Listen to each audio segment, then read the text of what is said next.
नमस्कार। The deep dive में आपका स्वागत है। आज 28 नवंबर 2025 है और हम कुछ बेहद जरूरी घटनाक्रमों के पहले भाग पर एक गहरी नजर डालेंगे।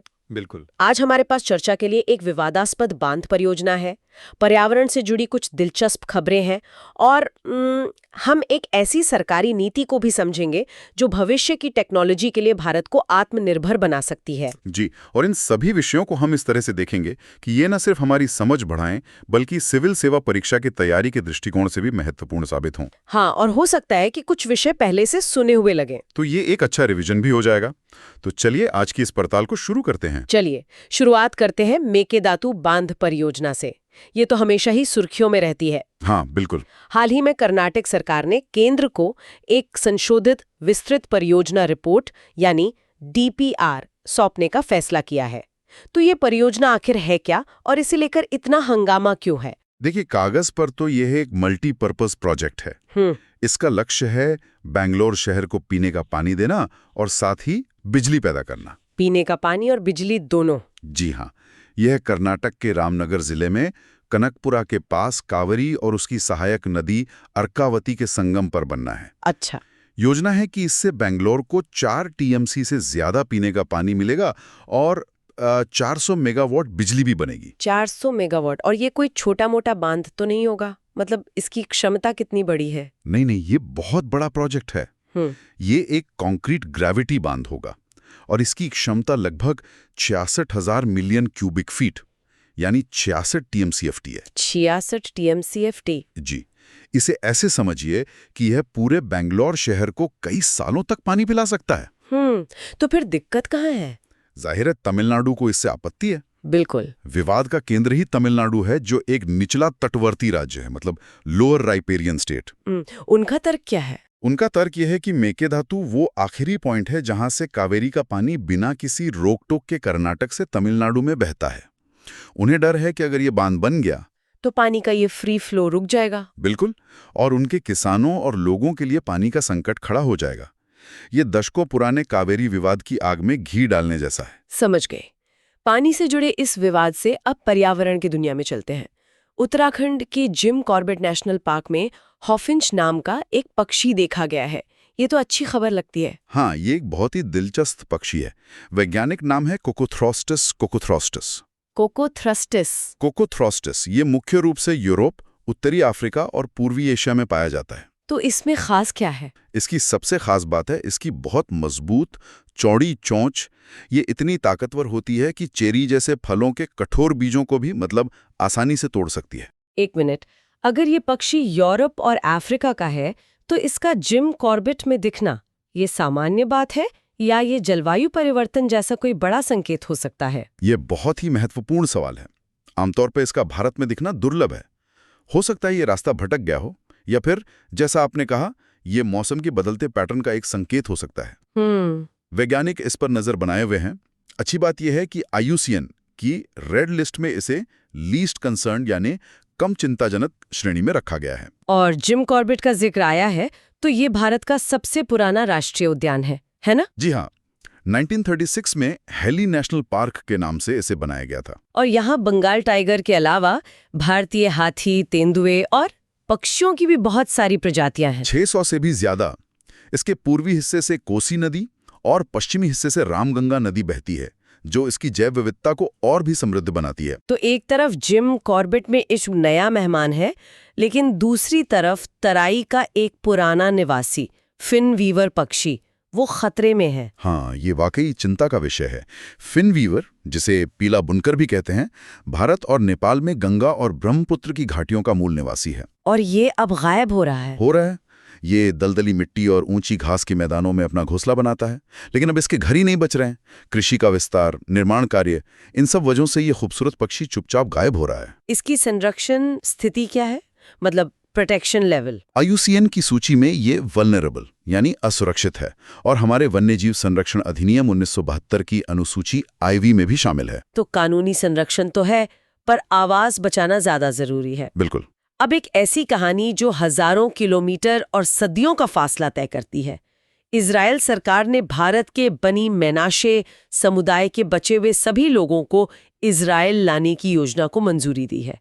ये तो कमाल की बात है। जी, ये बहुत बड़ी खबर है। मतलब हजारों साल पुरानी एक मान्यता बिल्कुल आज भी इतनी जीवित है। बिल्कुल। बनी मिनाशे समुदाय भारत के पूर्वोत्तर राज्यों मिजोरम और मणिपुर में रहता है।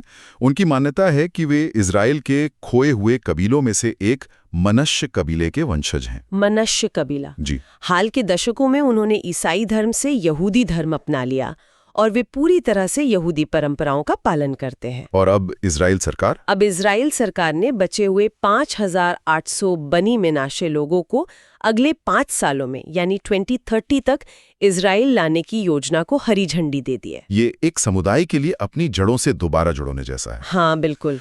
आस्था और पहचान से अब भविष्य की अर्थव्यवस्था और तकनीक की ओर बढ़ते हैं। सरकार का एक कार्यक्रम है एंटरप्रेन्योर इन रेजिडेंस यानी EIR। जी, EIR प्रोग्राम। ये काफी लोकप्रिय हो रहा है। इसका मकसद क्या है? इसका मकसद बहुत सीधा और सरल है। भारत के युवा दिमागों को नौकरी खोजने वाला नहीं बल्कि नौकरी देने वाला बनाना। अच्छा। ये NID कार्यक्रम के तहत आता है और खास तौर पर उन ग्रेजुएट छात्रों के लिए है जिनके पास एक बढ़िया बिजनेस आइडिया तो है लेकिन शुरुआती सपोर्ट की कमी है। तो ये सपोर्ट किस तरह का होता है? क्या ये सिर्फ पैसों की मदद है?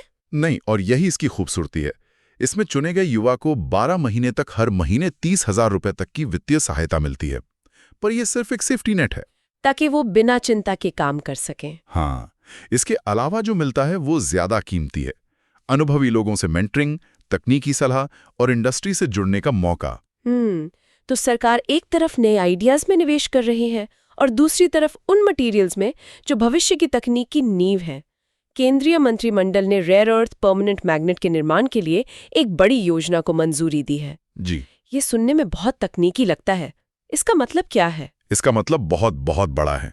हमारे फोन में जो वाइब्रेशन होती है, इलेक्ट्रिक कार को जो ताकत मिलती है या पवन चक्की से जो बिजली बनती है, उन सब के पीछे ये चुंबक है। हाँ, इन छोटे लेकिन बेहद शक्तिशाली चुंबकों का हाथ है।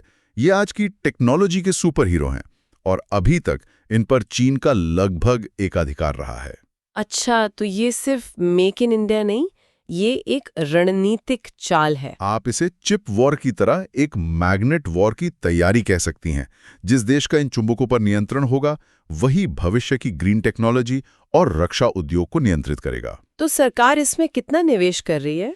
इस योजना के तहत सरकार 7,280 करोड़ रुपए लगा रही है ताकि भारत में 6,000 मीट्रिक टन प्रति वर्ष की क्षमता वाला प्लांट लगाया जा सके। ये भारत को इस क्षेत्र में आत्मनिर्भर बनाने की दिशा में एक बहुत बड़ा कदम है। जिस तरह स्टार्टअप्स में नए आइडियाज पनपते हैं, वैसे ही ब्रह्मांड की नर्सरियों में नए सितारे जन्म लेते हैं। शोधकर्ताओं ने युवा तारकीय वस्तुओं यानी यंग स्टेलर ऑब्जेक्ट्स YSOs के बारे में कुछ नई जानकारी जुटाई है। जी, YSOs ये क्या होते हैं? 2 YSOs को आप बेबी स्टार समझ सकते हैं। ये इतने नए हैं कि इन्होंने अभी तक अपने अंदर हाइड्रोजन जलाकर चमकना भी शुरू नहीं किया है। अच्छा। ये अभी धूल और गैस के एक मोटे कंबल में लिपटे हुए हैं और इसीलिए सीधे सीधे दिखाई नहीं देते, केवल इंफ्रारेड तरंगों में ही नजर आते हैं। और जब इन तारों या ग्रहों की खोज होती है तो उन्हें नाम कौन देता है?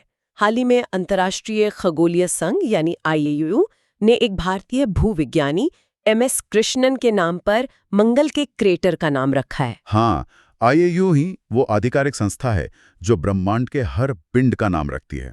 इसकी स्थापना 1919 में हुई थी और इसका मुख्यालय पेरिस में है। तो ये खगोल विज्ञान की दुनिया की एक तरह से सबसे बड़ी पंचायत है। बिल्कुल, यही तय करती है कि किस तारे, ग्रह या क्रेटर को क्या नाम दिया जाएगा। विज्ञान जहां जीवन के रहस्यों को सुलझा रहा है, वहीं कानून और समाज जीवन के अंत से जुड़े कुछ मुश्किल सवालों से जूझ रहे हैं। सुप्रीम कोर्ट ने एक मामले में निष्क्रिय इच्छा मृत्यु यानी पैसिव यूथेनेशिया के विकल्प की जांच करने को कहा है। जी, ये एक बहुत संवेदनशील विषय है। इस अवधारणा को थोड़ा सरल भाषा में समझते हैं। यूथेनेशिया का शाब्दिक अर्थ है अच्छी मृत्यु। इसके 2 मुख्य प्रकार हैं। पहला है सक्रिय इच्छा मृत्यु यानी एक्टिव यूथेनेशिया।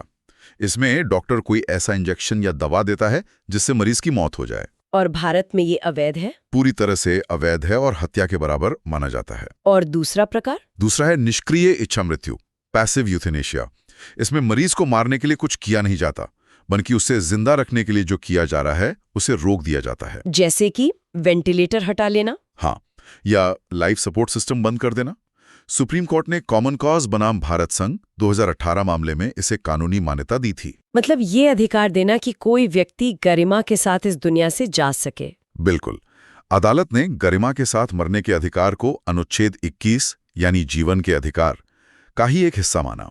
इसी फैसले के तहत कोई भी व्यक्ति लिविंग विल बना सकता है। अच्छा, लिविंग विल? जी, इसमें वो पहले से लिख सकता है कि अगर भविष्य में वो ऐसी किसी लाइलाज बीमारी या कोमा की स्थिति में पहुंच जाए जहां से वापसी संभव न हो, तो उसे कृत्रिम तरीकों से जिंदा ना रखा जाए। यह बहस ALS यानी एम्योट्रोफिक लैटरल स्क्लेरोसिस जैसी बीमारियों के संदर्भ में और भी महत्वपूर्ण हो जाती है, जिसके मामले दुनिया में बढ़ने का अनुमान है। ये बीमारी क्या है? ALS को लू गेहरिग्स डिजीज भी कहते हैं। ये एक बहुत ही क्रूर बीमारी है। इसमें होता यह है कि आपका दिमाग तो पूरी तरह काम कर रहा होता है, लेकिन आपका शरीर धीरे धीरे आपका साथ छोड़ रहा होता है। मतलब? मोटर न्यूरॉन्स यानी वो नसें जो दिमाग के संदेशों को मांसपेशियों तक ले जाती हैं, वे एक एक करके मरने लगती हैं। नतीजतन व्यक्ति पहले चल फिर नहीं पाता, फिर बोल नहीं पाता और अंत में सांस लेना भी मुश्किल हो जाता है। ये सोचना भी मुश्किल है। और इसका कोई इलाज नहीं है? दुर्भाग्य से अभी तक इसका कोई इलाज नहीं है जो इस प्रक्रिया को उलट सके। कुछ दवाएं और थेरेपी हैं जो बीमारी के बढ़ने की गति को थोड़ा धीमा कर सकती हैं, लेकिन विज्ञान को यहाँ अभी बहुत लंबा सफर तय करना है। तो आज हमने देखा कि कैसे पानी के एक बांध से लेकर दुर्लभ खनिजों तक हर चीज के पीछे गहरी राजनीति और रणनीति है। बिल्कुल। कैसे एक छोटे से पक्षी का दिखना जलवायु परिवर्तन का संकेत हो सकता है और कैसे विज्ञान और कानून जीवन और मृत्यु के सबसे बड़े सवालों से जूझ रहे हैं। बिल्कुल। और परीक्षा के नजरिए से देखें तो ये सारे विषय एक दूसरे से जुड़े हैं।